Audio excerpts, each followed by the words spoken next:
Hi everyone, I'm here as usual to look ahead to another week in Forex and financial markets. The three biggest events for me next week are the RBNZ meeting, China GDP data, and the start of Q1 earnings season. So I will discuss those and what it means for the New Zealand dollar and the US dollar Forex pair. GKFX Cambodia presents the week ahead.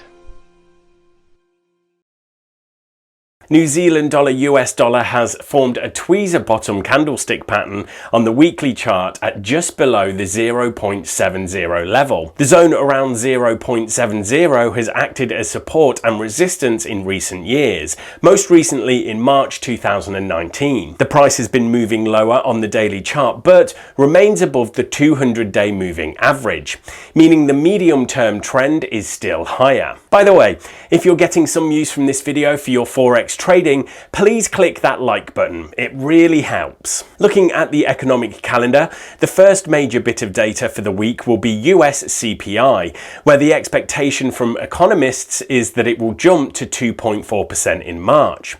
Remember, the Fed targets 2% inflation and, in theory, is supposed to raise rates when inflation moves above target, although they said that they won't this time. The RBNZ is expected to keep rates steady at a record low 0.25% on Wednesday. US retail sales are expected to have jumped in March as multiple US states reopen stores. Then a big one to finish the week is China Q1 GDP, where the economy is expected to build on previous reading of 6.5% year over year. Incidentally, the IMF just raised its forecast for China GDP to 8.4% for 2021. Outside of the economic calendar, it's worth noting that this week is the beginning of first quarter corporate earnings season. As usual, the big banks kick it off with the likes of JP Morgan, Goldman Sachs, and Citigroup all reporting results on Wednesday through Thursday. Bank stocks have been some of the best performers in Q1 after a pretty awful 2020.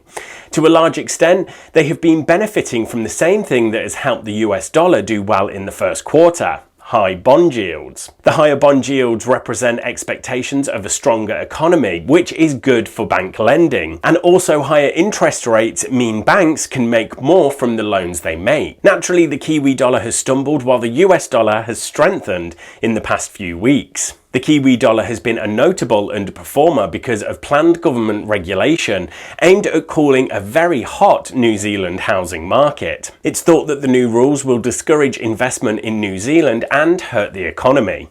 That's what makes the RBNZ an important factor here, because the ultra-low interest rates have encouraged a lot of people to buy homes in New Zealand, pushing up prices. So now the New Zealand Central Bank has a new remit to consider, not just inflation, but also house prices when it sets monetary policy. None of the surveyed economists think the RBNZ will hint at this meeting that it will raise rates to offset rising house prices. But markets are pricing in a 14% chance that interest rates will be higher in December 2021. That makes New Zealand the only developed nation where a rate hike is priced in for this year. Right, thanks everyone, good luck trading this week, and make sure to subscribe so you don't miss the next episode of The Week Ahead.